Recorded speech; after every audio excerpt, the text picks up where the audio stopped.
what we think being more than a conqueror or an overcomer looks like, and what it actually really looks like most of the time. A lot of times we think about being an overcomer or more than a conqueror as in that thing does not exist anymore. I had a giant and it is obliterated and it just doesn't exist. It's out of my life. It's gone. I have overcome. Yay me. In the story of David, David was able to take out his giant with one stone. And the giant was done, right? Never to return. And that's so cool. That's awesome. But what about the giants that don't go away with one hit? And that could look like fear, anxiety, doubt, unbelief, sin struggles, temptation. Could be a bunch of things. And this is where we could kind of get really hard on ourselves, thinking that if we have anything like this in our life, that we are a failure. We're not overcoming anything. We are stuck. That is such a lie.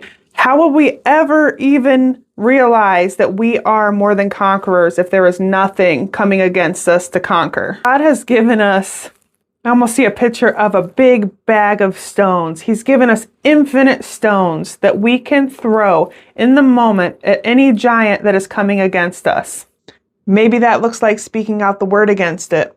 Maybe that will look like going to God in prayer and having Him help you through a temptation. Maybe that looks like putting all your weight on God and getting out of bed when you feel like you can't. Putting on the garment of praise for the spirit of heaviness. Maybe that looks like resisting a lie and taking your thoughts captive. Maybe that even looks like believing God's report over the enemy's report over your situation. Will the giant return?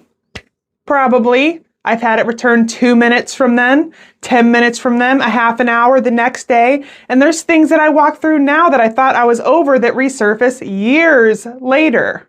And there's always been this temptation to be like, what is wrong with me? And the answer for me and the answer for you is nothing.